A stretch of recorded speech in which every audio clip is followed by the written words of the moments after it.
tusemezane.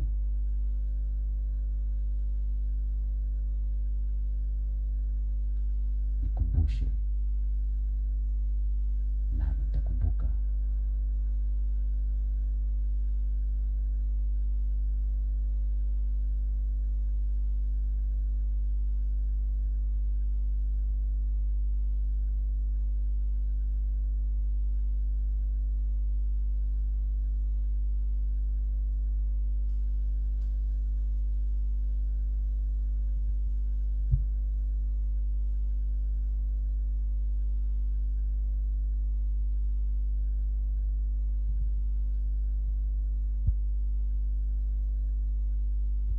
Kipekee kabisa.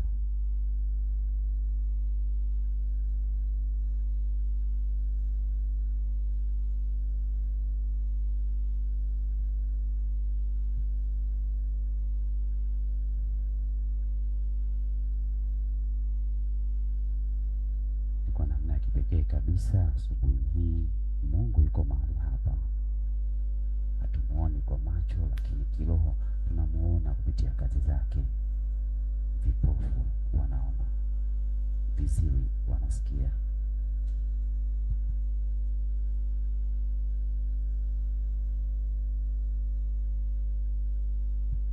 Na hata waliovunjika migongo, walioshindwa kutembea kwa changamoto mbalimbali, wanatembea tena. Ni Mungu huyo ambaye asubuhi hii unajikabidhi mikononi kwake.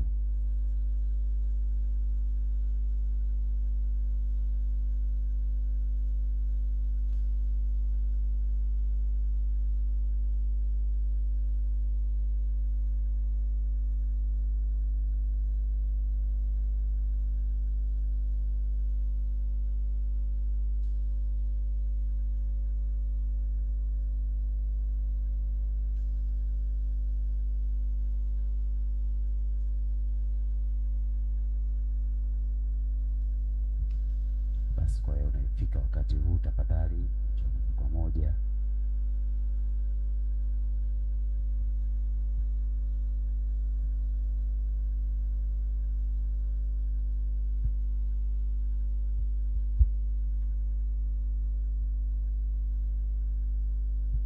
basi tuendelee kutafakari ukuu wa Mungu. Kwa hiyo unaifika muda huu hapa huu, basi kipindi kinaendelea, ni toba.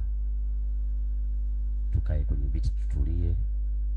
Tafadhali kipindi kinaendelea, kwa hiyo tafadhali fika kwa utulivu, fuata kila ambacho wahudumu wanakuelekeza. Kae kwa utaratibu huo, na wakati huo ukishakaa, tafadhali weka simu yako katika airplane mode. Tusingependa kuona watu wanatumia simu tukiwa ibada inaendelea. Tafadhali ukiweza kuzima simu yako kabisa tutashukuru, lakini kama huwezi, basi weka katika alama ya airplane mode. Tafakari ukuu wa Mungu. Jikabidhi mikononi mwake. Jikabidhi mikononi kwa Mungu asubuhi ya leo. Tafakari ukuu wa Mungu. Ukiwa umekaa hapo, mkumbushe Mungu matendo makuu aliyokutendea katika mwaka 2025. Inawezekana kuna sehemu ulimkosea Mungu. Inawezekana kuna sehemu ulijikwaa, lakini kuna sehemu watu walikukwaza nawe ukamkosea Mungu wako. Mahali hapa Mungu yupo. Yakobo anatukumbusha tu katika Mwanzo ile sura ya 28. Tunamwona Mungu wa mahali hapa akijidhihirisha kwa matendo yake makuu. Tunamwona Mungu wa hapa akitenda kwa matendo yake ya ajabu. Vipofu wakipata kuona tena, shindwa kutembea ukitembea. Tunamwona Mungu akitenda kwa namna kipekee kabisa.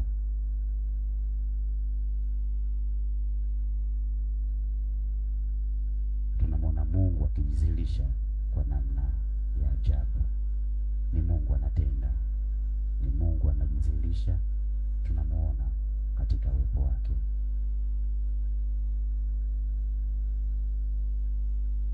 Yakobo anatukumbusha katika hicho kitabu cha Mwanzo 28, hakika mahali hapa ni mahali patakatifu. Mungu kushuka na kuwahudumia wenye shida.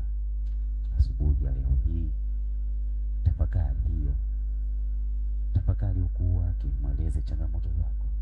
Yawezekana kabisa mwaka 2025 ulifika hatua ukata tamaa kabisa, iwe ni kwenye mahusiano, iwe ni katika hali yako ya kiuchumi, iwe ni katika kazi. Ilifika hatua hata ukakufuru kwamba kuna Mungu. Ilifika hatua hata ukamkosea Mungu kabisa. Lakini Mungu anatenda bado.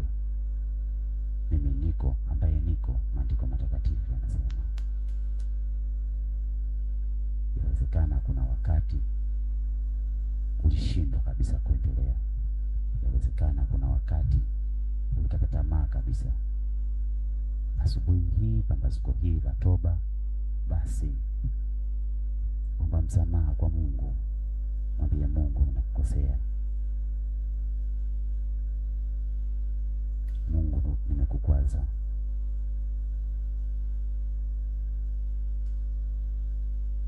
Mungu, nimekutenda.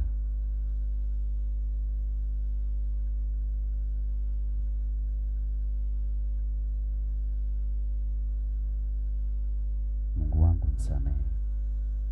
Mungu wa Daktari Baribabi msamehe. Kuna kipindi nilikufuru kabisa, hata nikashindwa kujizuia. Nikalaani pale niliposikia wengine wakikutangaza kwa matendo makuu watendea. Nikasema kwa nini sio mimi? Nikawa binafsi kabisa.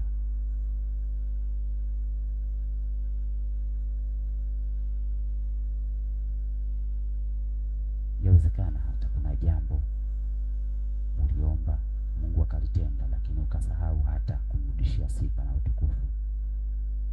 Yawezekana kuna kitu Mungu alikifanya, lakini ukasahau kabisa kumrudishia sifa na utukufu. Yawezekana kuna nyakati ambazo ulistahili tu hata kushangilia kwa matendo yake makuu, lakini hukufanya hivyo. Na kuna nyakati ambazo Mungu alijidhihirisha kabisa katika familia yako, lakini hukuona mkono wake wala hukurudishia sifa na utukufu.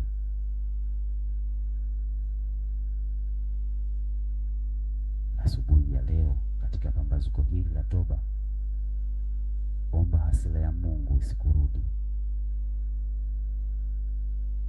Maana anasema, mimi ni Mungu mwenye hasira, huadhibu mpaka kizazi cha 6 na cha 7. Hasira ya Mungu hii ipite pembeni.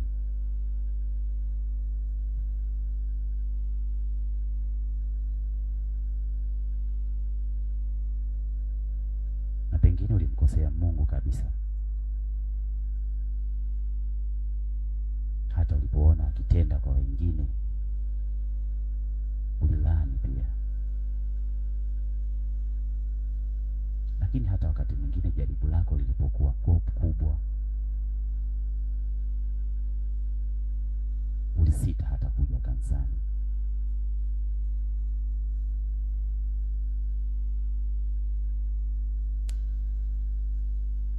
Lakini Mungu anabaki kuwa Mungu.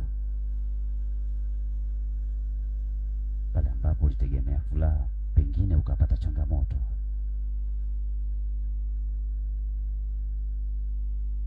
Lakini asubuhi hii Mungu anakukumbusha,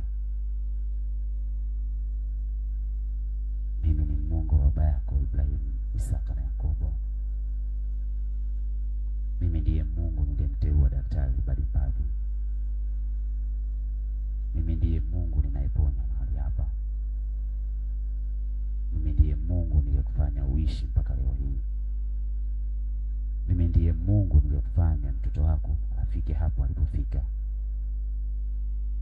Mimi ndiye Mungu nilikupatia riziki za kila siku.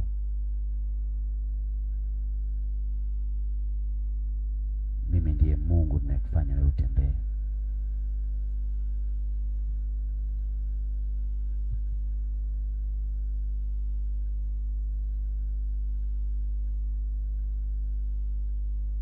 Mungu anakukumbusha katika pambazuko hili la toba.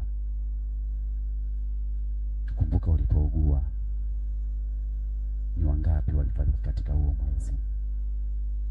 Ni wangapi walikufa kwa malaria mwaka huu?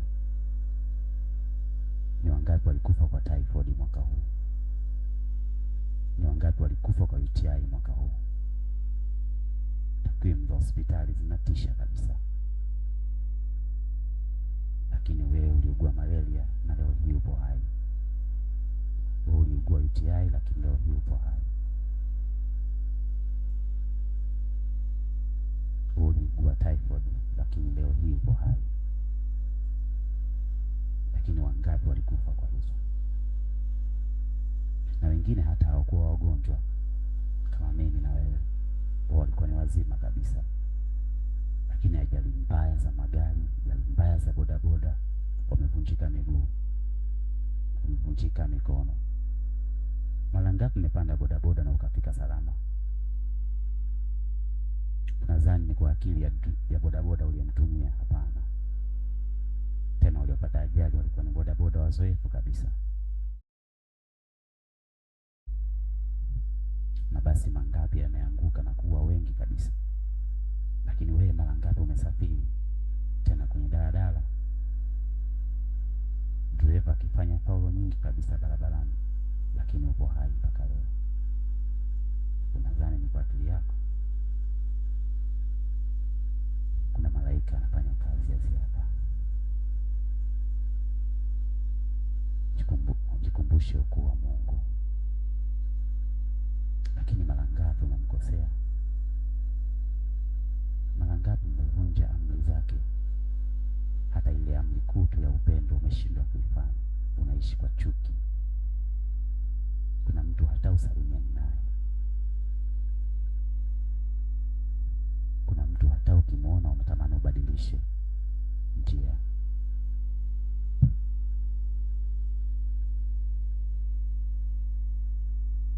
Na hata ukiimba unatamani yule asitikie kabisa.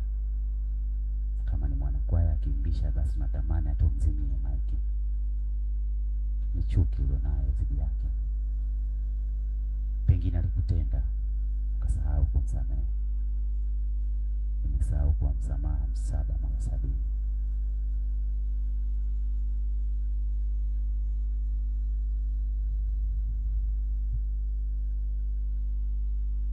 Rejea tu katika maandiko matakatifu, kitabu cha Ayubu.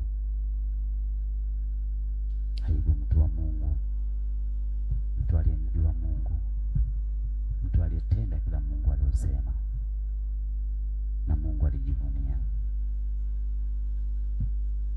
Lakini aliugua, alipita kwenye majaribu makubwa kabisa.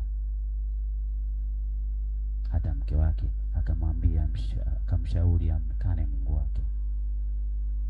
Yawezekana kuna wengi wanakuambia, Mungu gani yule wa mtume? Mbona wewe hujapata hiki? Mbona hujapata mme? Mbona hujapata mke? Mbona hujapata kazi? Mbona ugonjwa ni wa muda sasa? Mbona shida yako hii ni ya kitambo sasa? Mkumbuke mtumishi wa Mungu Ayubu, mateso aliyopitia, changamoto alizopitia, mpaka akafika akatamani hata kufa.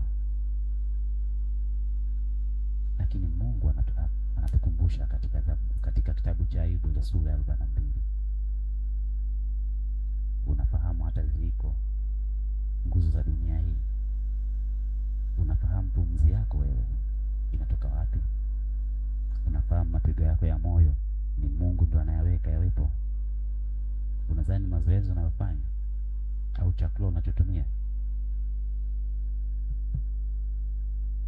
Mwaka jana watu 12 barabara ya Kiseke Sabasaba wakifanya mazoezi kujenga afya zao walikufa kwa kugongwa na gari wote. Sio kwa neema yako, sio kwa uwezo wako, sio kwa jitihada zako. Ni kwa neema ya Mungu aliye hai tunayemtumikia mahali hapa.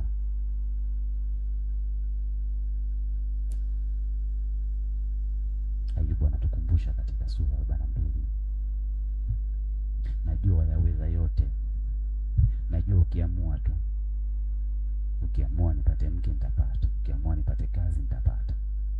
Mungu ukiamua leo hii nipone nitapona. Ukiamua leo hii niweze kutembea, nitatembea. Ukiamua leo hii niweze kusimama, nitasimama. Ukiweza kuamua tu watoto wangu waje nyumbani leo, watakuja kumsalimia. Ukiamua asubuhi hii mwaka mpya usipite bila msamaha kwa mtu fulani niliyemkosea, itafanyika hivyo. Najua Mungu ukiamua. Ni Ayubu sura ya 42 mstari ule wa 3, wa 4 na wa 5. Najua unayaweza. Hata katika madhaifu yetu Mungu anaweza. Mungu akakurejeshea vyote kama alivyomrejeshea mtumishi wake Ayubu. Pengine Mungu anajivunia wewe, lakini wewe hujui. Na ndio maana ameruhusu yote haya yatokee. Anajua utashinda. Lakini mara ngapi umemwangusha Mungu? Mara ngapi amekuweka katika majaribu na ukashindwa kuyashinda? Mungu alikuja kukujaribu. Alimwachilia mwovu akujaribu kwa sifa na utukufu wake, kwa sababu alijivunia wewe kama alivyojivunia kwa Ayubu. Lakini ukamwangusha Mungu.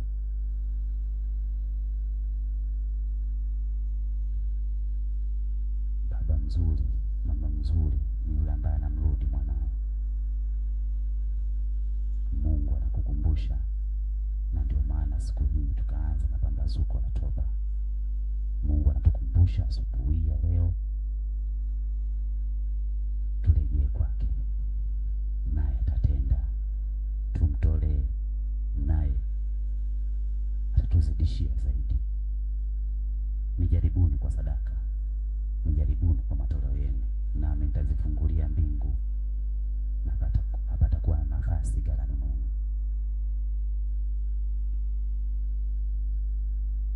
Kwa hiyo ulifika muda huu mpambazuko la toba. Kaa kwa kutafakari, mkumbushe Mungu kwa mwaka 2025. Hata waliposema una prostate cancer, lakini Mungu akaiondoa. Akakupatia madaktari sahihi, ukapata tiba sahihi, ukapona. Si kwa ujanja wa matabibu, si kwa ujanja wa madaktari, si kwa ujanja wa hospitali au pesa ulizonazo za kuwezesha. Wengi walikuwa na pesa, waliugua ugonjwa sawa na wewe, tena walipelekwa kwenye hospitali kubwa kabisa kuliko uliokwenda wewe. Lakini leo hii hatunao, na hata wengine bado wanahangaika hospitalini. Lakini wewe, Mungu amekuinua, unatembea kwa kujidai.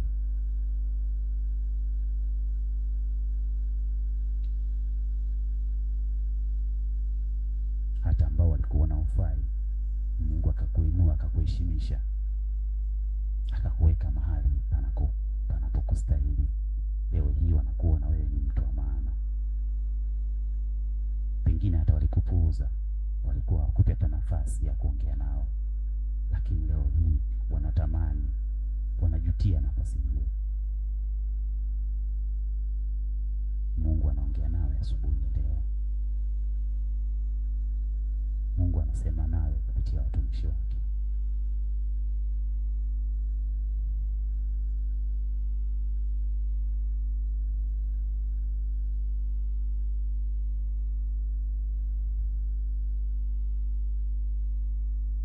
Pengine ulijikwaa ukaanguka kabisa, hata ibadani ukaja tu kwa mazoea, na hata kipindi cha neno kikifika uliondoka na kwenda kutafuta chakula, ukisahau kwamba chakula cha kiroho ndicho kinachofanya tuishi. Ulidharau hata ibada, ukidharau watumishi wake, na bila kujua ukapitia kwenye changamoto nyingi hasa, na hakuwepo hata mmoja kukukumbusha ulipokosea. Lakini katika pambazuko hili Mungu anakukumbusha. Pengine ulikuwa ni mwezi wa 5, ulikuwa ni mwezi wa 6, ulikuwa ni mwezi wa 7, wa 8, au hata ilikuwa ni mwezi wa kwanza na wa pili, au ilikuwa ni mwezi wa 3, au mwezi wa 10, au tu mwezi uliopita wa 11, pengine hata wiki iliyopita tu.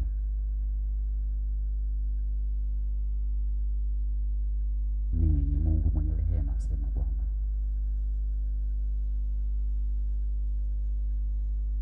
Ni Mungu ninayesamehe. Haijalishi dhambi zako ni chafu kiasi gani, haijalishi umekosea nini Mungu ambacho kwa kweli ukikitaja machoni pa wanadamu hata wanaogopa kutazama mara ya pili, ni wewe kweli ulitenda. Lakini Mungu anatuambia haijalishi dhambi zako ni chafu kama nini, tazifanya ziwe nyeupe.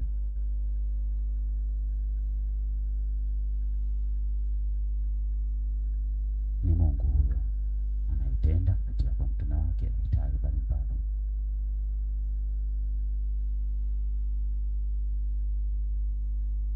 Ni Mungu anayejizilisha kwa namna ya kipekee kabisa.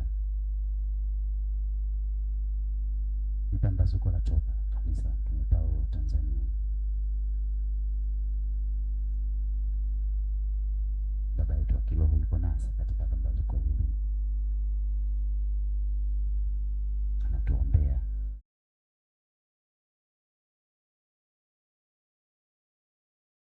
Kilichobaki tu ni mimi na wewe kupokea baraka hizi. Lakini Mungu anasema giza na mwanga vichangamani. Lazima tuziache dhambi zetu, lazima tunyenyekee mbele ya Mwenyezi Mungu, tuingie mwaka 2026 tukiwa wasafi. Ya kale yamepita, wala tusiyakumbuke tena, yasitumike kutuadhibu. Tunafuta hilo faili, tunalifunga kabisa, tunachana nalo, ili mwovu atakapolitumia kama ushahidi kuadhibu katika mwaka 2026, kuomba kibali kwa Mungu wa kuadhibu, basi Mungu aseme mafaili yake yote maovu tulikwisha yafunga, tunamhesabia baraka tu. Hilo faili lako ambalo limechafuka vibaya kabisa, Mungu amelifunga na akalifunge katika siku ya leo katika pambazuko hili.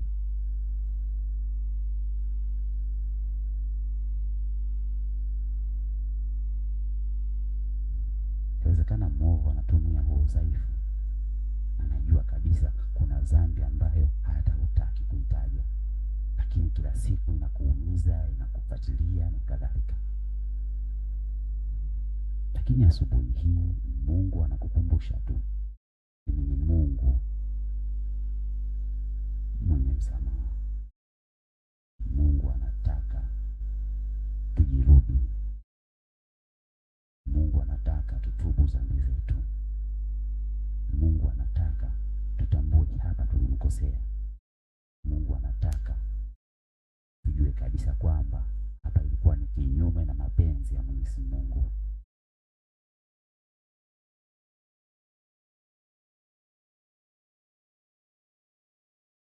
Hapa Mungu, nimekukosea. Mungu yuko nasi hapa.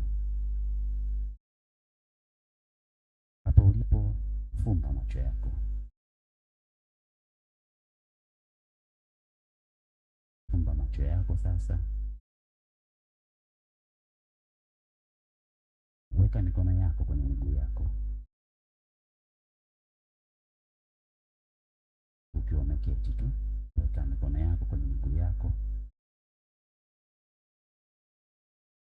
Kila mkono mmoja kwenye mguu mmoja, kama na kushoto basi mguu wa kushoto, mkono wa kulia kwenye mguu wa kulia. Egemea kwenye kiti chako. Ukiwa umefumba macho hivyo hivyo. Vuta pumzi kwa nguvu. Kisha pumua polepole. Vuta tena kwa nguvu. Kisha pumua polepole. Vuta tena kwa nguvu. Kisha pumua polepole. Tulia. Ukiwa umefumba macho, miguu yako ikibaki kwenye mapaja yako, mikono yako ikibaki kwenye mapaja yako hapo. Ruhusu masikio yasikie.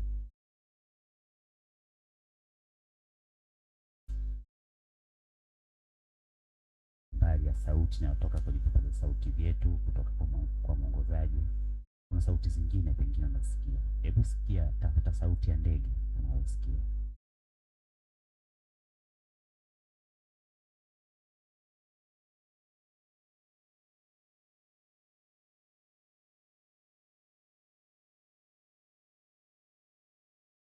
Mungu amekupatia milango ya fahamu kuweza kutambua zuri na baya, jema na potofu. Lakini mara ngapi umechagua potofu, umechagua baya ukaacha jema uzuri? Mara ngapi umemtendea mtu ubaya kwa maksudi kabisa, pengine hata kwa kujua kabisa?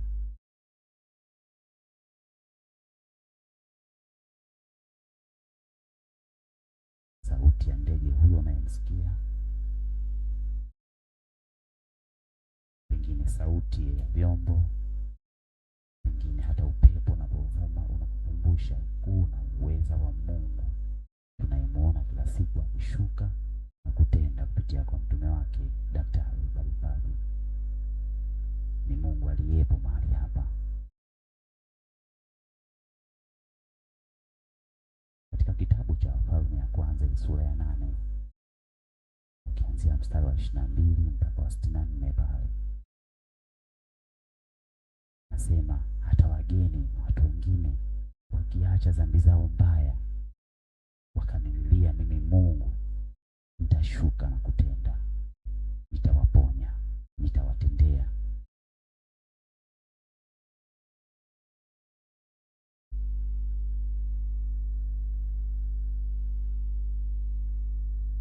Siku ya leo ni kumkumbusha Mungu matendo mabaya uliyomtendea, kusamehe, kumwomba toba.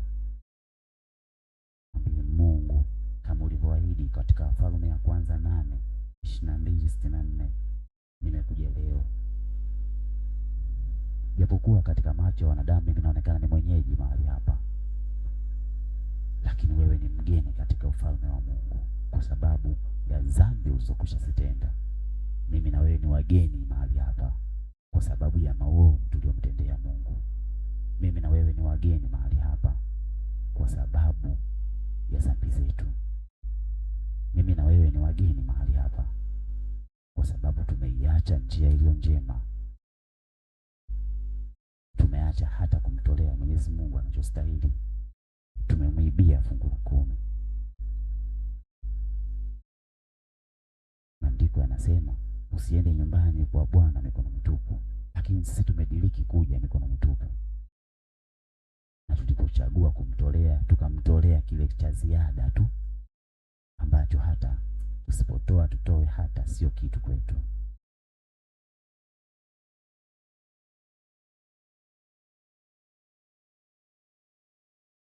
Pengine magumu yanayopitia ni kwa sababu Mungu ametoa mkono wake, amekuacha upambane kama wewe mwenyewe, amemruhusu mwovu akugeuze kama mpira.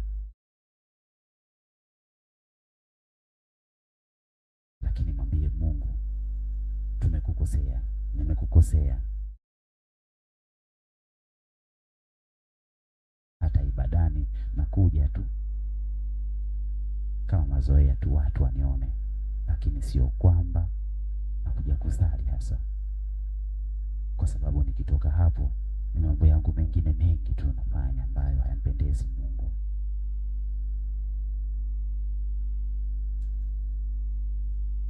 Zamani mtu wa Mungu alikuwa ananiona ninapofanya kosa, lakini siku hizi wala hanioni tena.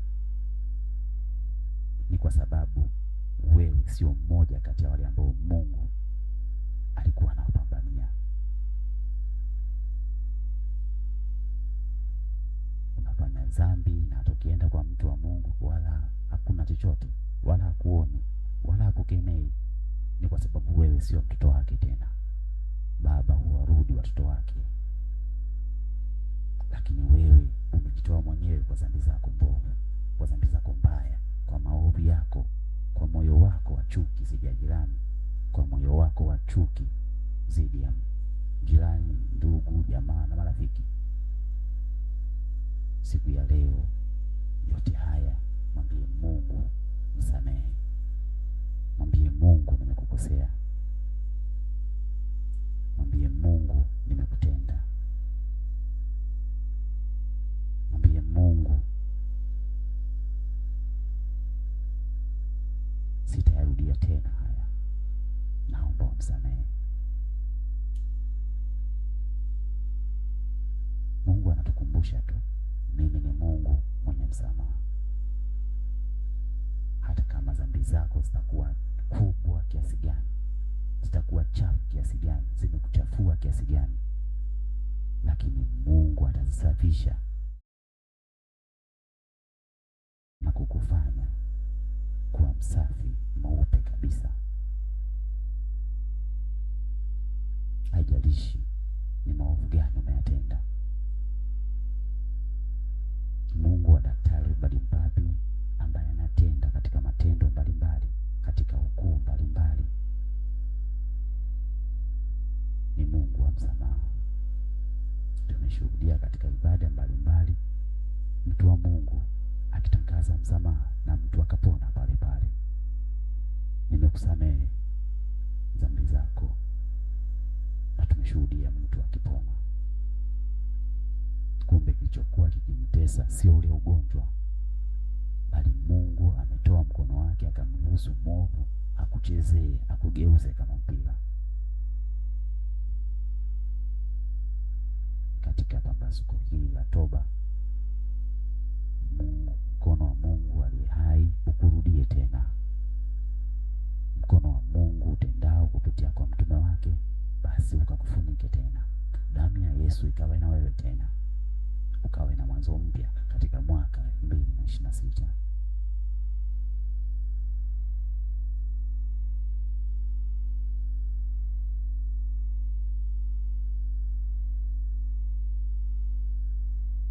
Ukawe hai katika afya yako, ukawe hai katika uchumi wako, katika kazi yako, katika kila ulifanyalo lililo jema machoni pa Mungu.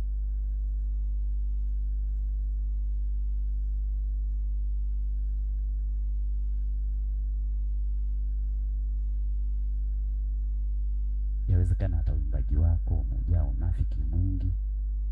Ukitoka hapo ni kazi kuwasema wengine. Yawezekana hata uhudumu wako basi tu unataka tuonekane mbele ya watu na kadhalika, lakini matendo yako hayaendani na huduma unayoifanya. Hata mchumba uliokuwa naye amekimbia, hata kazi uliokuwa nayo umesimamishwa tayari. Watu walikuwa nakutumia katika kazi zao mbalimbali, sasa hawakutumii tena, wamekusahau. Ni kwa sababu Mungu amekufanyia giza, ameruhusu giza ambalo muovu amekufunika nalo kabisa, hawakuoni tena. Ni kwa sababu ya dhambi ulizozitenda, ni kwa sababu ya matendo mabaya tuliyoyatenda, ni kwa sababu ya ukosefu uliokisiri ambao tunautenda.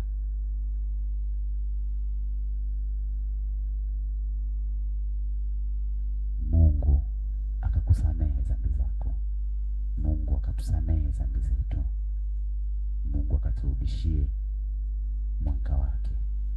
Palipo na mwanga, tulishuhudia katika mwaka 2024 ambapo tutangaziwa kupokea nuru ya Bwana wetu Yesu Kristo katika mkesha wa kupokea mwaka 2024.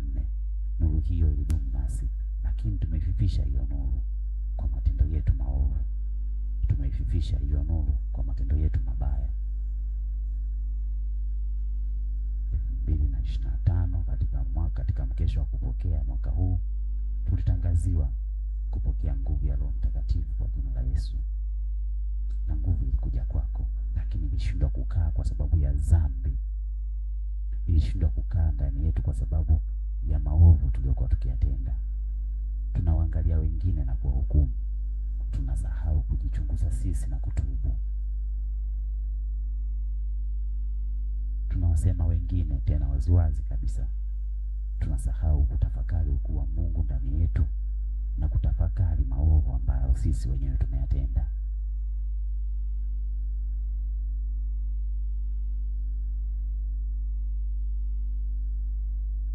Nguvu ya Roho Mtakatifu ikaondoka, na hata ikisemwa na hata tukitaja, imekuwa kwako kama maneno tu ya kurudia na kukariri, hayafanyi kazi yoyote ndani ya mwili wako. Ni kwa sababu ya maovu ambayo tumeyatenda, mimi na wewe, katika pambazuko hili, na wewe unayetusikiliza asubuhi hii. Nuru tuliyoipokea 2024 na Roho Mtakatifu tuliyempokea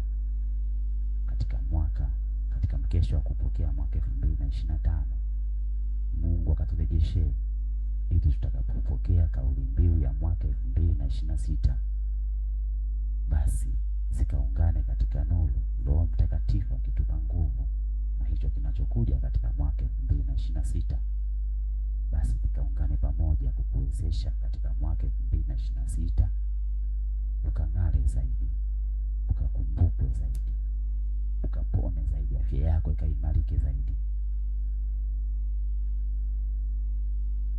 Alimtendea Ayubu, akamrejeshea afya yake.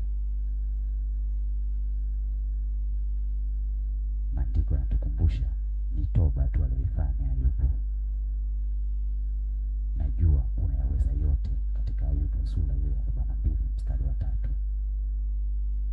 Mungu anaweza yote. Mungu anatutendea yote. Mungu anajidhihirisha katika ukuu wake. Inawezekana kabisa kuna jambo ambalo umeomba ukaomba na ukachoka, ikafika hatua ya kukata tamaa, lakini Mungu akasimama na wewe kwa sababu tu mtumishi wake alikuombea, mtu wa Mungu alikuombea.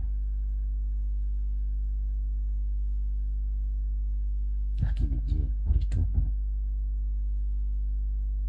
Hata tulipotenda dhambi tukapungukiwa na utukufu wa Mungu, tulitafakari na kumlilia Mungu atusamehe? Basi nimkaribishe mchungaji Elisha Ugutu wa kanisa la Mtume Paulo Tanzania makao makuu kwa ajili ya kutuendesha katika toba ya pamoja. Basi kwa wakati huu zikumbuke dhambi zako kwa nguvu zaidi. Zikumbuke dhambi ambazo Mungu umemkosea, umemkwaza Roho Mtakatifu, ambazo zimekwamisha mambo yako, zimekwamisha safari yako ya wokovu, zimefanya familia yako ibadilike, zimefanya wewe upate changamoto nyingi.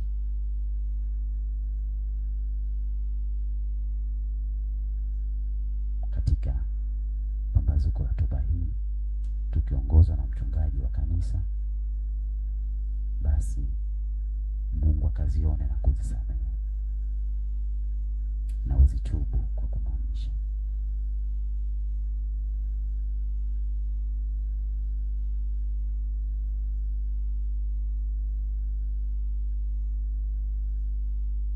Basi fungua macho yako kama ulikuwa bado umefumba.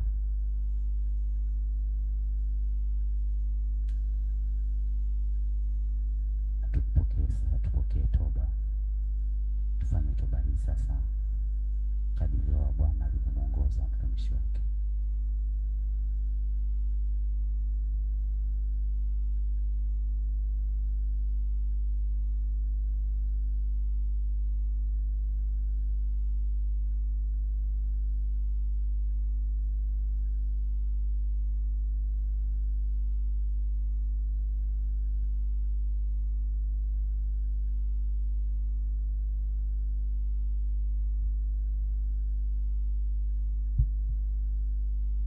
Katika hali hiyo, kama upo katika nafasi ya kupiga magoti,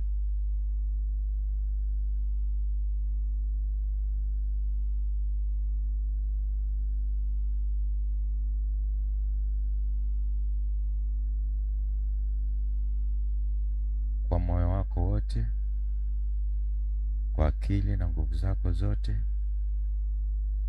Ni wakati wa kumgeukia Mungu,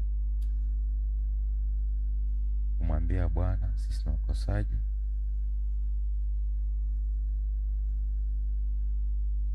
Uwezekano urudie nyuma yangu, sema: Bwana Yesu, mtakatifu wa Israeli, Bwana na Mungu wangu, mimi ni mkosaji na dhambi.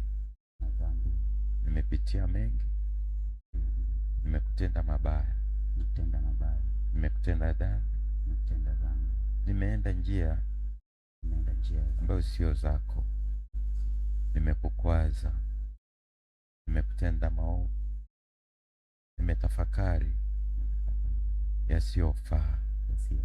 Bwana Yesu, mimi ni mwanadamu mkosaji. Sihitaji hata kusema chochote mbele zako, maana sifai. Nafsi yangu inanishtaki kwa makosa yangu, mawazo yangu, tafakari yangu, njia zangu. Bwana Yesu, nihurumie, nisafishe, nioshe. Kumbuka, sijajiumba, umeniumba wewe kwa sura yako, kwa mfano wako. Lakini Bwana, nikaanguka, nikakuasi, nikageukia njia zangu. Bwana Yesu, nimekuibia, nimekutenda mabaya, nimekutenda maovu. Bwana Yesu, kwa kweli sistahili, ila wewe umekuwa mwema kwangu, umekuwa rehema kwangu, umekuwa mwaminifu kwangu, umenitetea, umenilinda, hujanipungukia.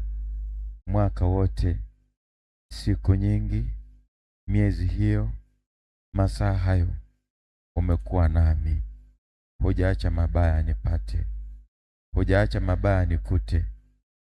Umenipigania, umenitetea, umenilinda Bwana. Mfalme, umekuwa nguvu yangu, umekuwa tumaini langu, umenipigania Bwana. Lakini katika asili yangu nikakutenda mabaya. Bwana Yesu, yawezekana sio mimi, ni mke wangu. Yawezekana sio mimi, ni mume wangu.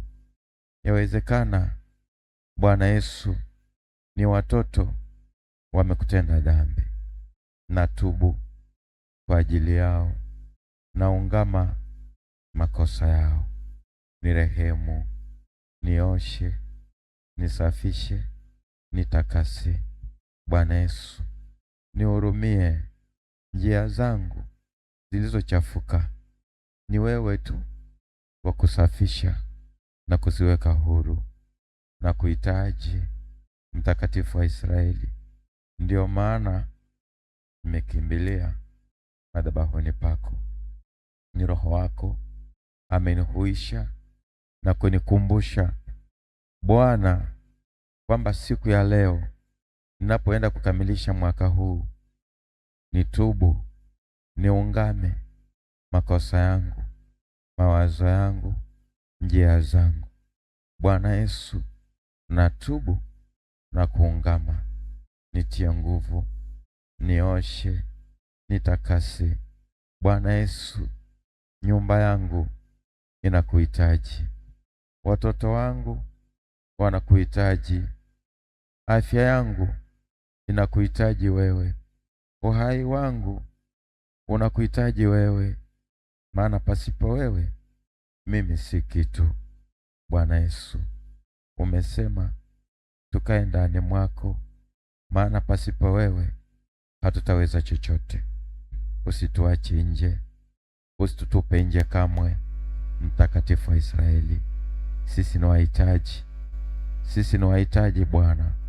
Tuko mbele zako mtakatifu, huisha nafsi zetu, huisha ushirika wetu na wewe. tupe kukupenda, tupe kufanana na wewe Bwana. O Kristo mtakatifu wa Israeli,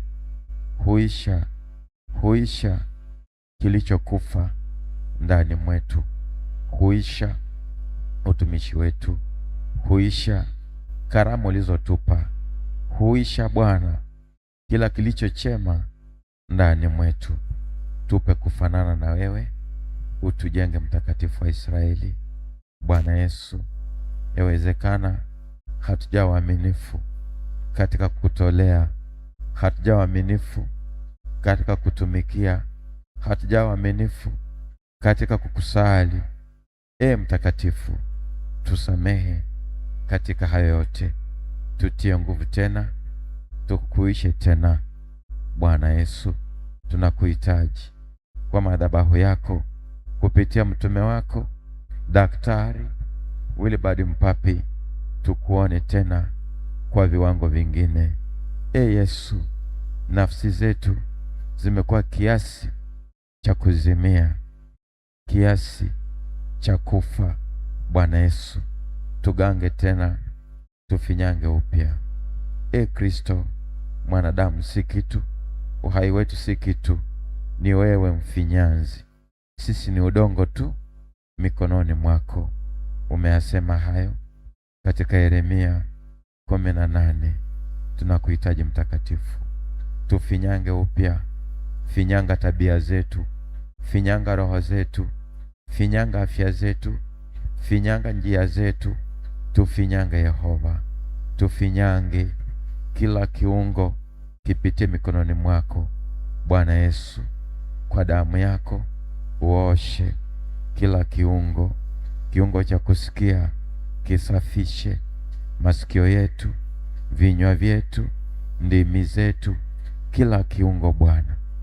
Finyanga upya, rekebisha Bwana, tufanye wapya, tuhuishe Bwana, tutie mafuta yako. Bwana, tulainishe katika utendaji kazi wako.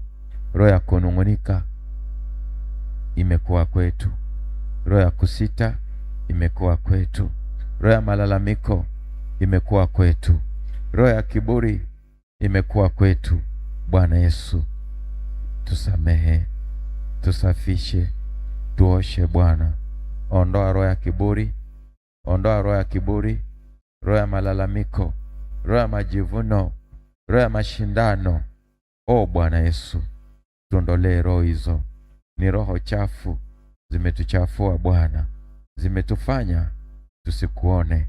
Mtakatifu, kila kibaya utuondolee, kila kichafu ukiondoe Bwana. Ondoa majivuno, ondoa kiburi, ondoa kiburi, ondoa Bwana roho ya kujiinua, roho ya kujiinua, roho ya kujiinua isiwe kwetu. Tupe roho ya kushuka, roho ya kunyenyekea, moyo wa kupenda, moyo wa kushuka. Ndio tunaokulilia Bwana. Tusaidie mtakatifu. Ondoa kiburi, ondoa wanyama, ondoa wanyama, ondoa wadudu wanaotuchafua sisi. Bwana Yesu, kila pando lililokuwa kwetu lisiofaa, lisiotoka kwako, tuondolee, tuondolee, tuondolee takataka, mikosi, wasiwasi, kutokuamini, kutokutegemea. Tuondolee Bwana roho ya miungu wengine, miungu wageni. Bwana Yesu, tuondolee pando la magonjwa, tuondolee pando la mikosi, tuondolee. Limekuwa ni kikwazo, limekuwa ni chukizo, limekuwa ni mzigo. Tuondolee mtakatifu, tusafishe Bwana Yesu. Mwaka huu tunapoufunga tuwe wapya, tuingie mwaka mpya tukiwa tumetakasika. Tusafishe mtakatifu. Roho wako atuombee, Roho wako atupiganie, Roho wako atuangazie. Tutie mafuta upya Bwana Yesu, tupake upya, tuteue upya. Bwana, tutie nuru yako, tutie nuru yako. Tuko mbele zako Dunia ni chafu, dunia ina changamoto, dunia ni chafu, dunia ina magonjwa. Bwana Yesu, tupe kuishinda. Bwana Yesu, tupe kuishinda, maana ni wewe tu uliyeishinda dunia. Mtakatifu, tupe kushinda kila mshale wa adui, tupe kushinda kila mtego wa adui, tupe kushinda kila jaribu linalokuja mbele yetu. Tutie nguvu, peke yetu hatuwezi. Bwana Yesu, Goliathi alikuwa mkubwa, alitukana taifa lako, alitukana watu wako. Bwana Yesu, ulikuwa ni mlima kwa wana wa Israeli, lakini Daudi ulipomtia mafuta, Yesu, aliweza kushinda. Tutie mafuta na sisi tuushinde ulimwengu, tuyashinde majaribu, tushinde changamoto, tushinde vifungo, tushinde mauti inayotunyemelea siku zote.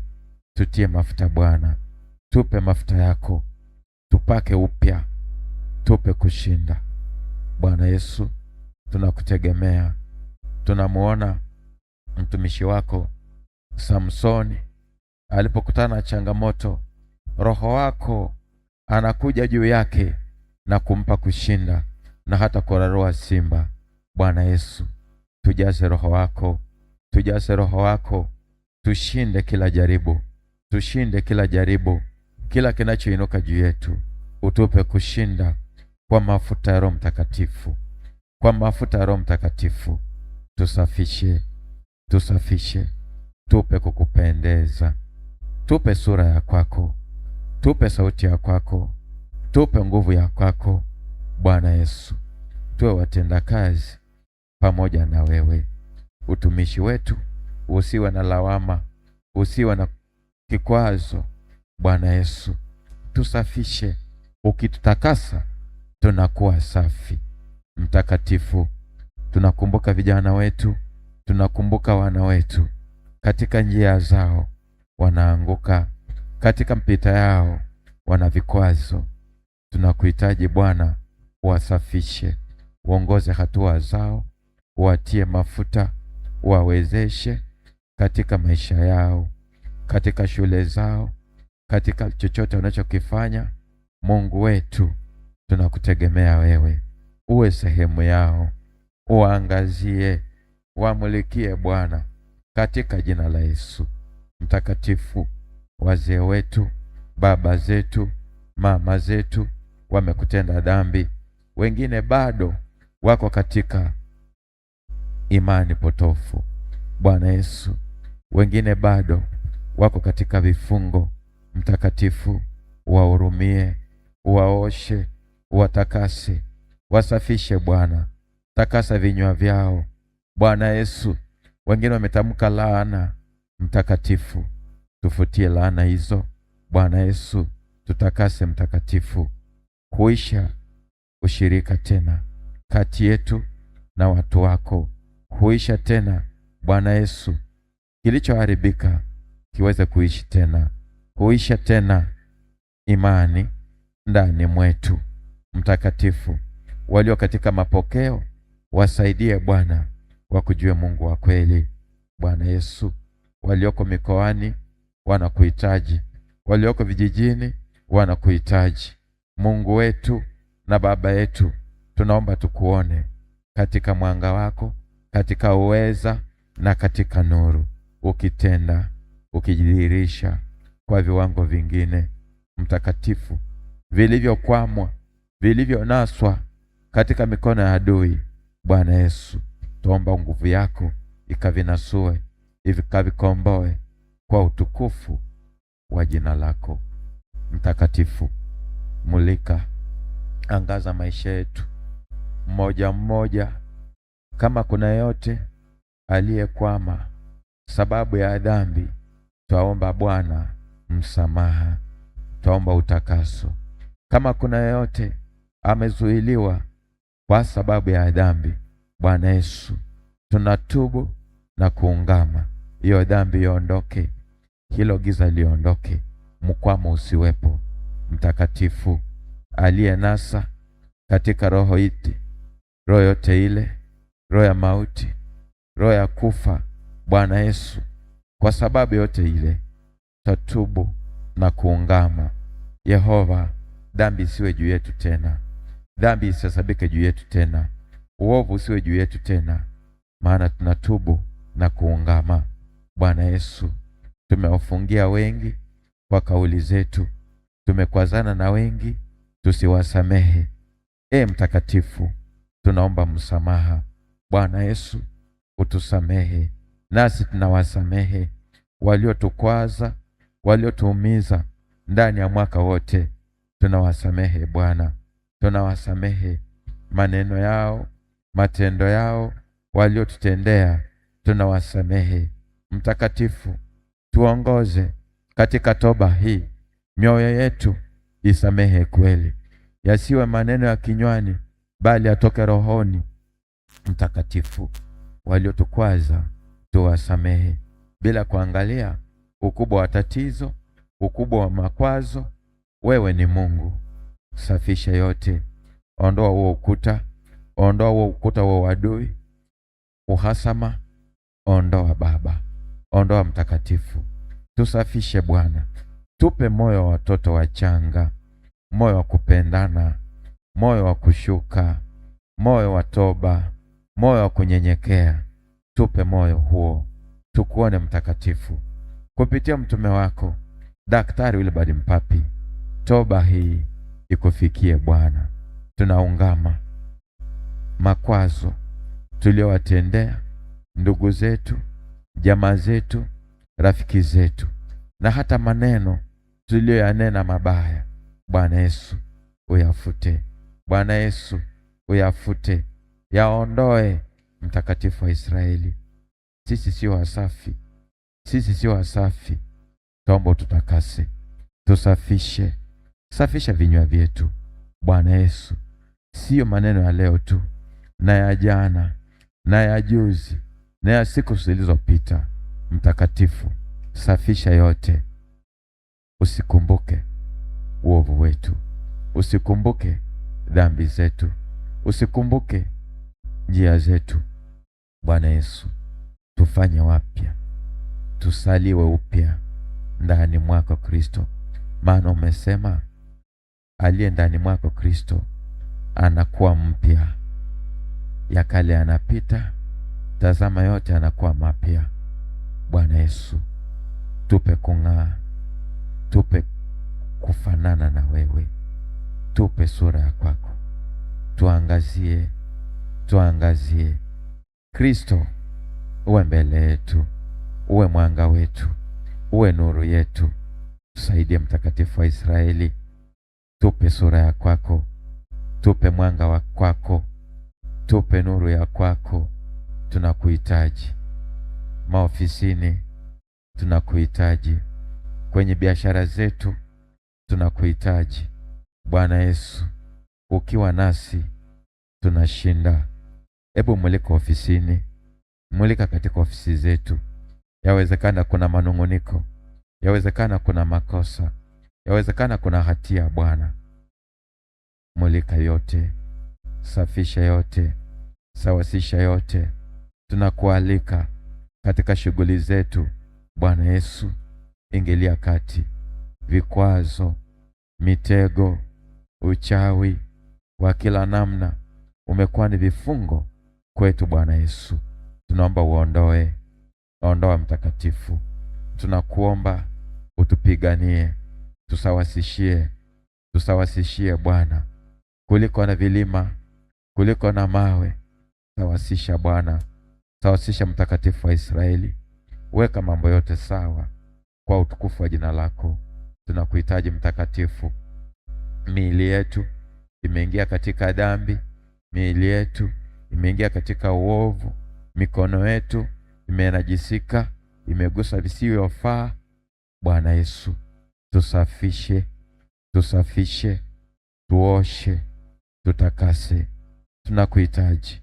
Miili yetu ni hekalu lako, lisafishe kwa utukufu wa jina lako.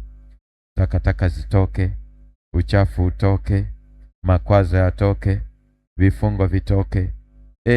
Yehova, Mtakatifu, safisha, safisha, kuliko na madhaifu yatoke. Mungu wetu, safisha, tufanye upya. Safisha Mtakatifu, safisha, tukuomba, safisha Bwana.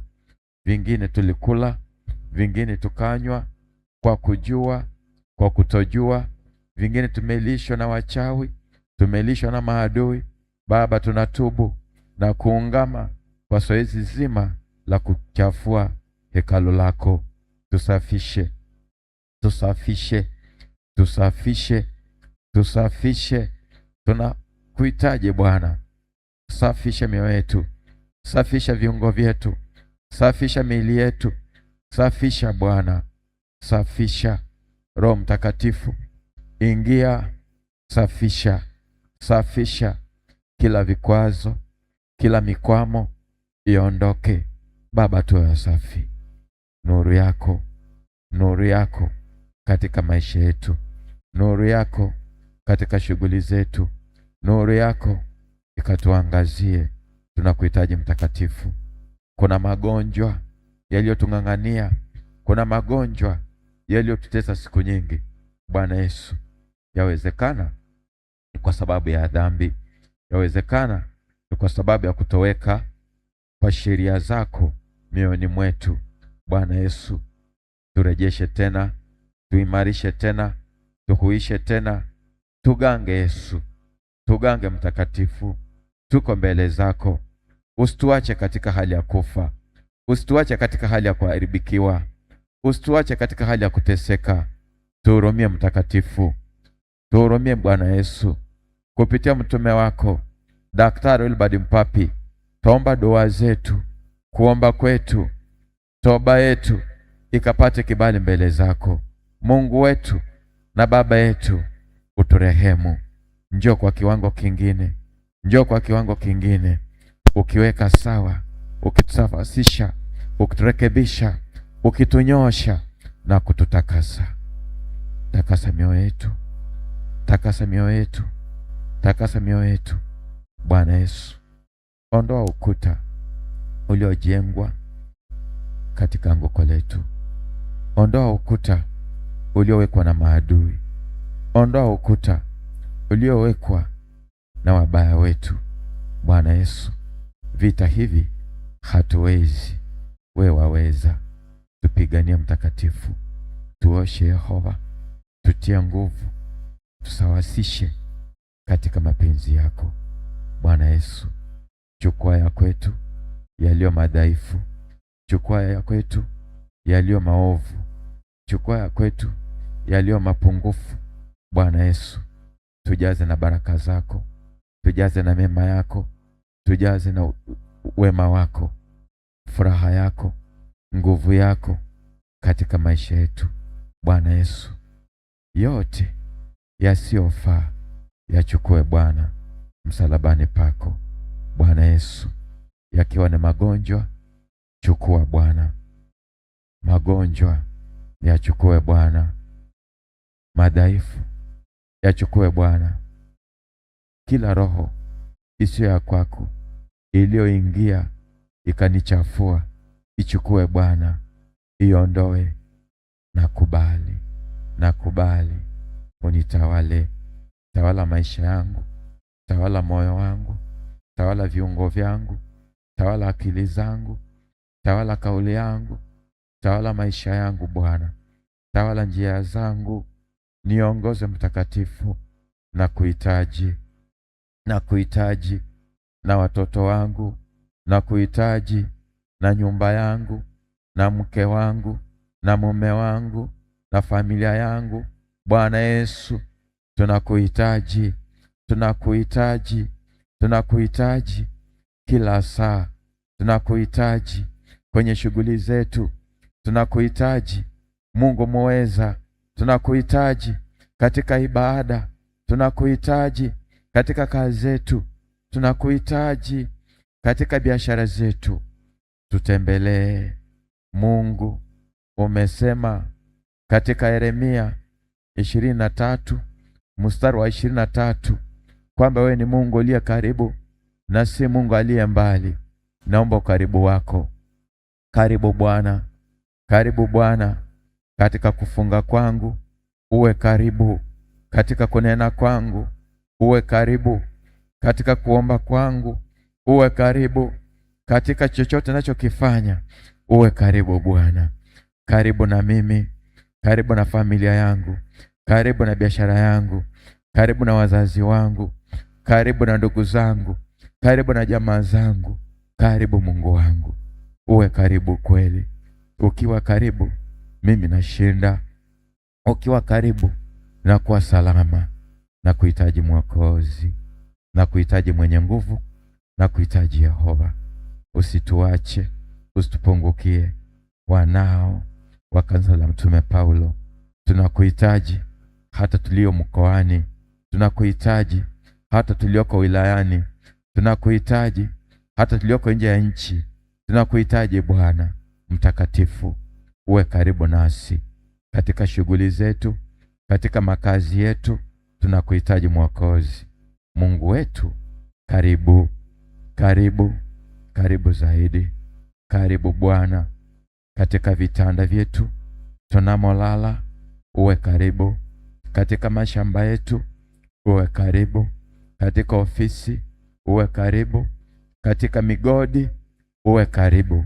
Bwana Yesu, Mungu wetu, karibu, karibu, karibu, karibu sana. Karibu Bwana, karibu tukuone.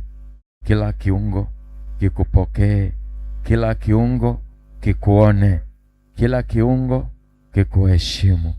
Bwana Yesu, njoo, njoo ukae nasi. Umesema katika Ufunuo 3 mstari wa 20 kwamba tazama, nasimama mlangoni nabisha. Mtu akifungua mlango, nitaingia kwake, nitakula naye na yeye pamoja nami. Bwana Yesu, tunafungua mioyo yetu, tunafungua mioyo yetu, tunafungua hazina zetu, tunafungua Bwana, uwe karibu. Ingia, ingia ututawale, ingia utuongoze, ingia utumiliki. Bwana Yesu, natambua pasipo wewe sisi hatuwezi kitu. Njoo mwenye nguvu, njoo Simba wa Yuda, njoo mtakatifu. Ingia Bwana, adui watuachie. Ukiingia shetani anatoka, giza linatoka. Ingia mwenye nguvu, ingia utawale, magonjwa atoke. Ingia utawale, uchawi utoke. Ingia utawale, vifungo vikatike. Ingia utawale, mtakatifu wa Israeli. Ingia Roho wa Baba, mtume wa Mungu, tuongoze. Roho wa Baba, utuongoze katika kumaliza mwaka huu. Tuwe wasafi, tuwe wapya, mbali na kuonewa, mbali na magonjwa, mbali na mizimu, mbali na wageni waliotesa siku nyingi. Bwana Yesu, tunaungama, tunatubu. Njoo mtakatifu, njoo Roho wa Baba, njoo miliki kila kiungo, miliki kila kiungo, miliki kila aliyepiga magoti mahali hapa, kila anayesikia sauti hii.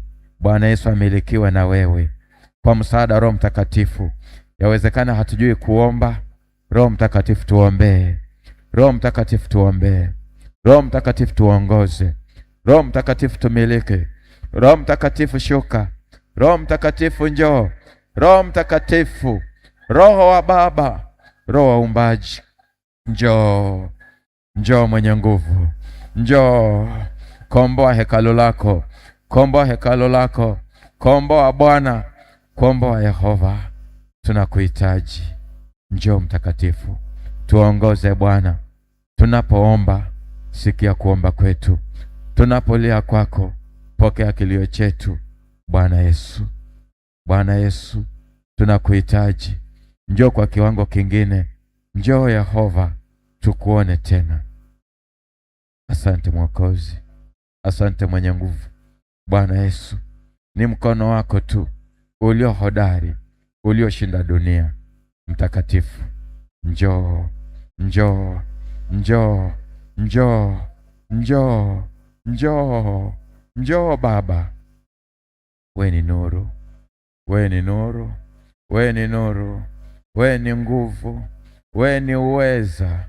Jidhihirishe, jidhihirishe kwetu, jidhihirishe mwana wa Mungu, jidhihirishe.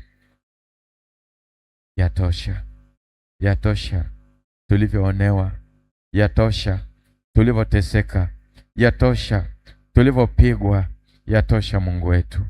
Njoo Yehova, njoo Baba, ganga matumbo yetu, ganga, ganga, ganga afya zetu, ganga Yehova.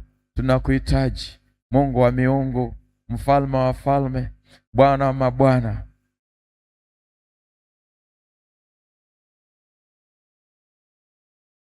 Baba asante, Mtakatifu asante, mwenye nguvu asante.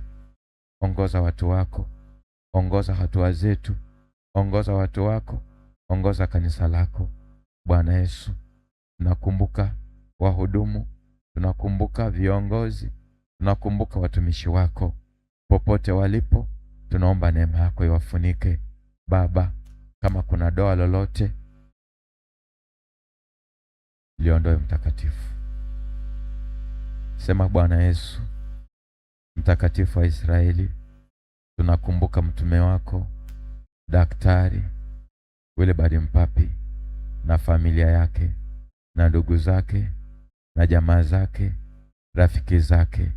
Bwana Yesu, na kanisa lako takatifu, viongozi wote wanakuhitaji. Naomba neema, neema itokayo juu iwafunike, iwalinde na kuwatetea. Bwana Yesu, tuko mbele zako, tunakuhitaji. Njoo kwa kiwango kingine. Mtakatifu, popote walipo watumishi wako, uwepo Bwana sawa sawa na neno lako. Tunakuhitaji. Yesu, kumbuka walioko katika nchi za mbali. Bwana Yesu, wanakutumainia, wanakuhitaji.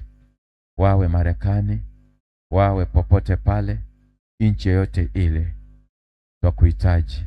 Bwana Yesu, waone, watendee sawa sawa na neno lako. Mungu wetu, Baba yetu, njoo kwa kiwango kingine. Mtakatifu, tumesahau sheria zako, tumesahau njia zako. Turejeshe, tufundishe, tuongoze kwa utukufu wa jina lako. Njoo mwenye nguvu, njoo Roho wa Baba. Karibu, karibu, karibu, karibu Roho mwema, karibu Mufariji. Shuka na karama na ishara na miujiza. Karibu Roho mwema, karibu Mfariji. Shuka na karama na ishara na miujiza. Karibu twakuomba, karibu mioyoni mwetu.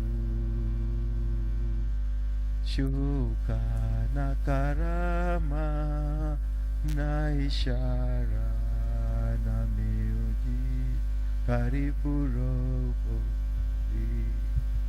Roho mwema, karibu Bwana, karibu Mfariji. Shuka, shuka na karama.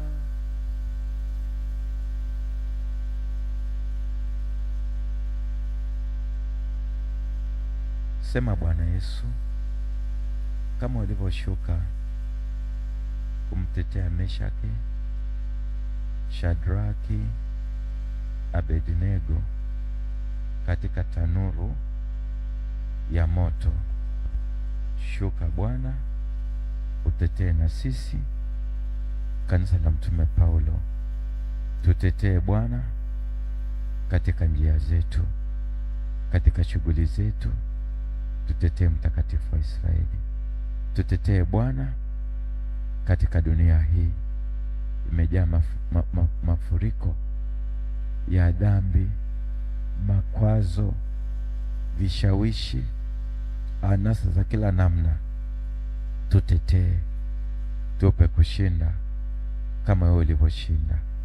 Bwana Yesu, tujaze Roho wako, Roho Mtakatifu.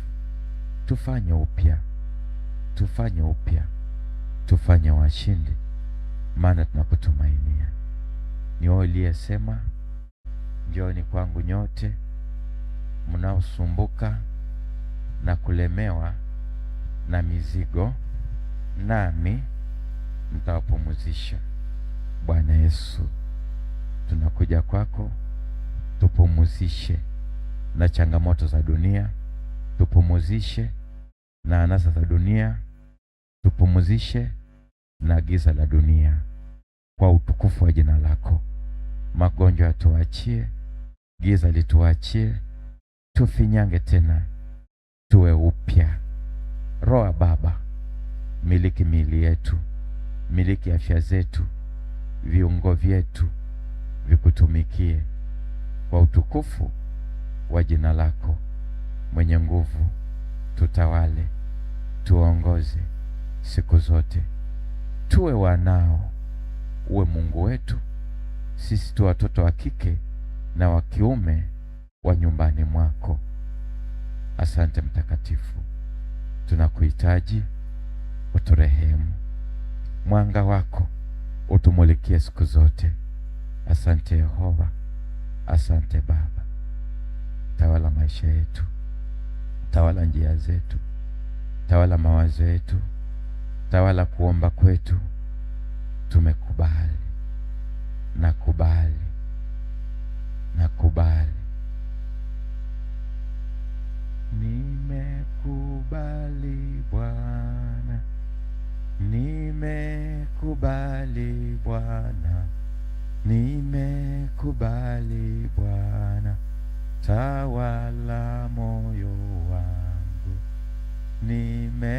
Nimekubali Bwana, nimekubali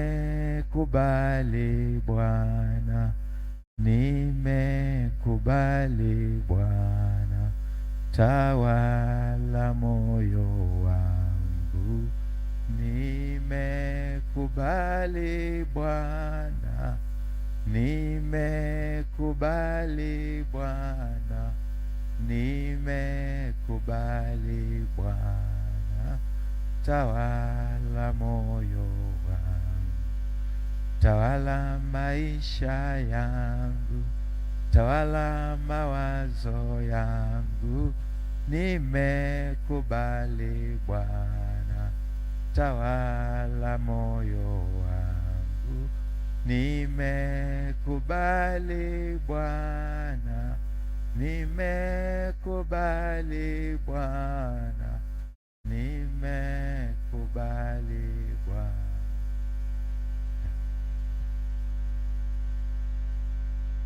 Nayo tafakari yangu, nayo mawazo yangu.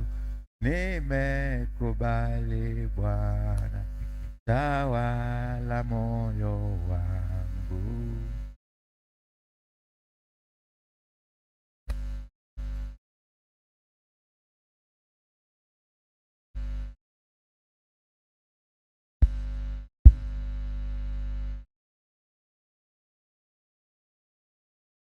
Nayo mapito yangu, nayo mawazo yangu.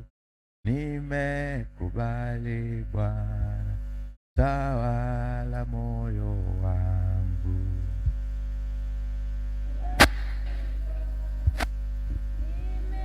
Nimekubali Bwana,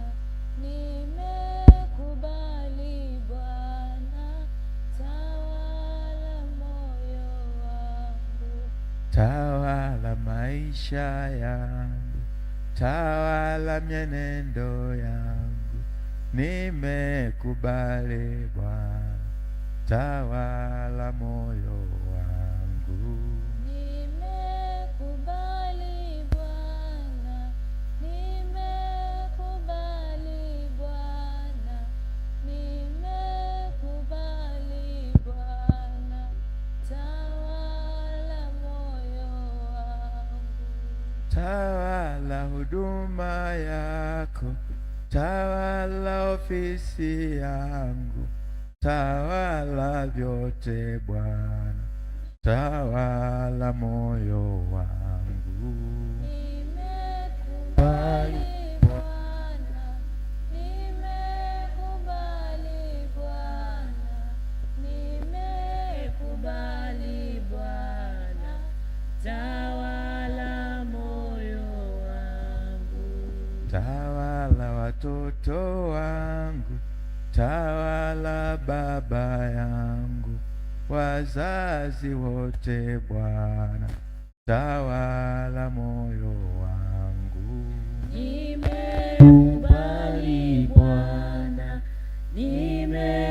nimekubali Bwana, nimekubali Bwana, tawala moyo wangu. Safari yangu Bwana, safari ya imani, peke yangu sitaweza, tawala yote Bwana. Nimekubali Bwana, nimekubali Bwana, nimekubali Bwana, tawala moyo wangu. Tawala maombi yangu, tawala mfungo wangu, najikabidhi kwako, tawala vyote Bwana. Nimekubali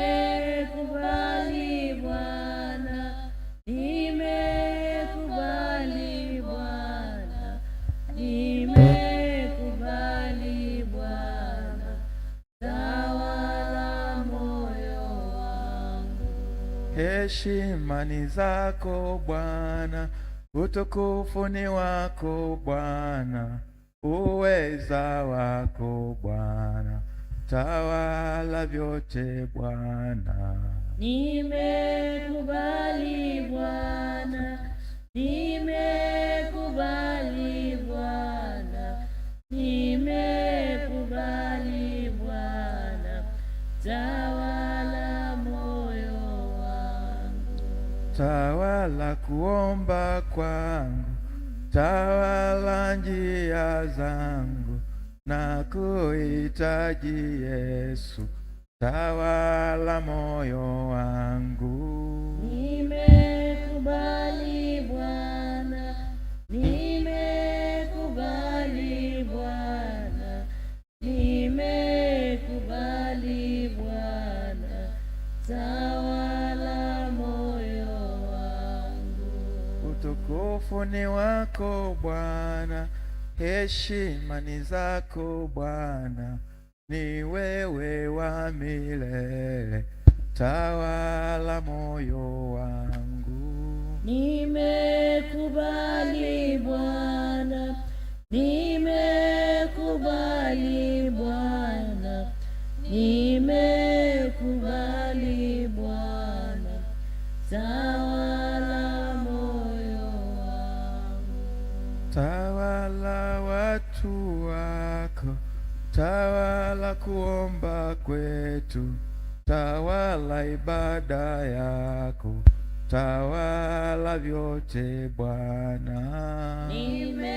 Nimekubali Bwana,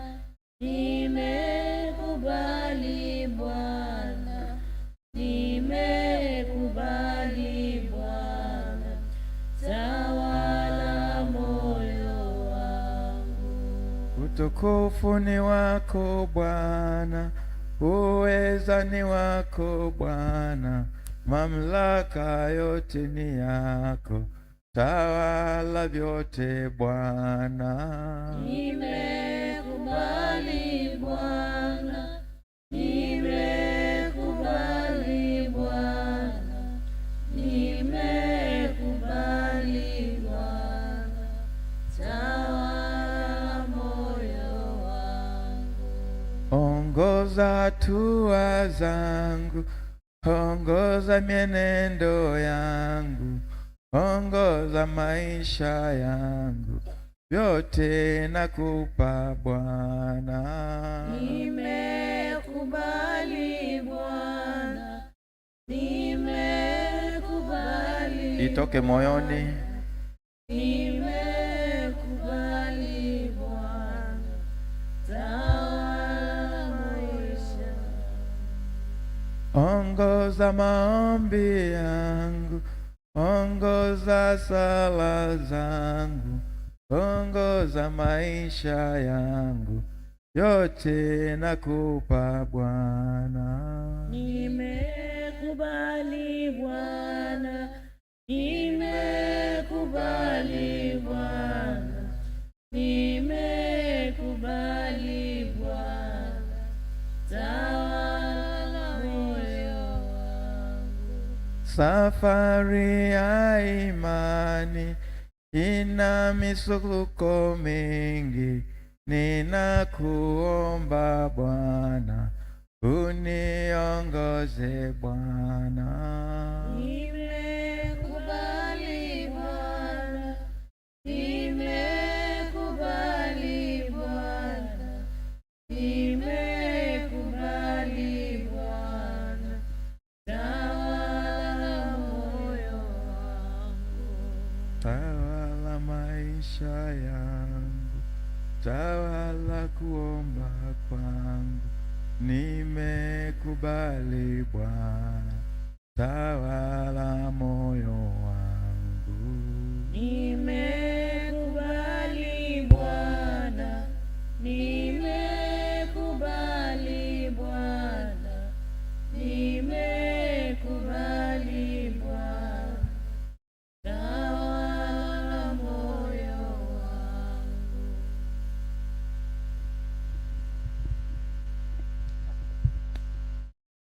Tuinuke tukae.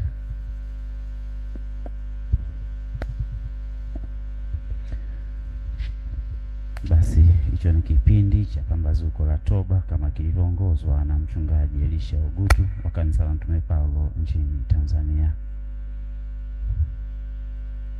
Basi tuketi tukiwa katika hali hiyo ya utulivu, wanakwaya kitundishia huko tukiwa tumekaa.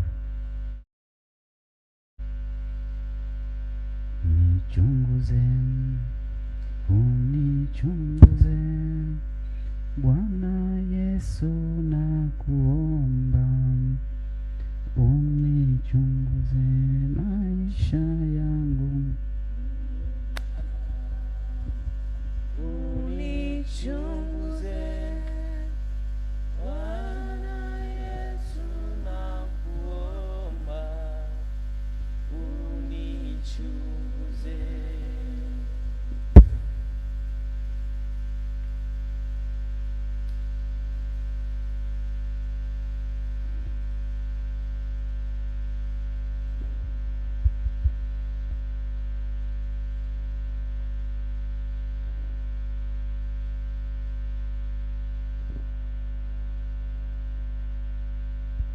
Kwa hiyo unaifika muda huu ni Pambazuko la Toba, tukiziweka dhambi zetu wazi mbele ya Mwenyezi Mungu na kuomba msamaha wakati tukimaliza mwaka 2025.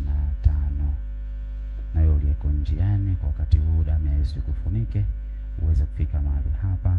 Na wakati huo unatutazama kupitia mitandao yetu ya YouTube na TikTok, basi damu ya Yesu iendelee kukufunika na kukubariki. Baraka hizi zilizotolewa na mchungaji Elisha Ogutu na toba hii iliyoendeshwa kwa wakati huu, basi kufikie na utafakari dhambi zako na Mungu akakutendee kadiri ya neno lake.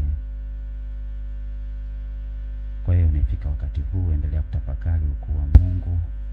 Mungu amekwisha kusamehe. Mwambie Mungu unahitaji nini katika 2026. Maandiko matakatifu yanasema haja zenu na zijulikane mbele za Bwana. Hebu tutulie wote kwenye viti, wale wanaotembea baki tumeketi kwenye viti vyetu, tutulie. Wakati huu tuna dakika 5 za kumwambia Mungu kitu kwenye mwaka 2026. Baada ya msamaha, sasa Mungu anaongea na wewe moja kwa moja na anakusikia. Sasa naomba tuketi, na wahudumu naomba tusiruhusu tena kuingia kwa sasa. Hapo tumtuongee na Mungu sasa moja kwa moja, tumwambie haja zetu za mwaka 2026. Hebu mwambie Mungu sasa, nashukuru kwa msamaha wa dhambi, msamaha wa makosa niliyokutendea. Nikabidhi mbele ya Mungu sasa, na kuona ukishuka na kutenda kupitia kwa mtume wako Daktari Mpapi. Tunaona watu wakiponywa, wakifunguliwa. Baba, katika mwaka huu 2026, nami natamani nini? Mwambie Mungu unachotamani katika 2026.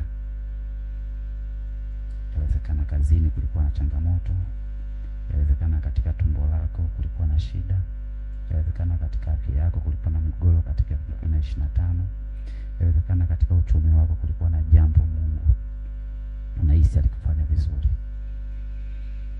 Kama nilivyokwisha kusema katika utangulizi wa toba, wakati mwingine Mungu anashindwa kwa sababu wewe sio mtoto wake tena. Lakini baada ya toba iliyoendeshwa na mchungaji Elisha Ugutu, sasa wewe ni mtoto wa Mungu. Wewe ni mmoja kati ya watoto wake wapendwa. Na sasa amekupa nafasi ya kuongea naye.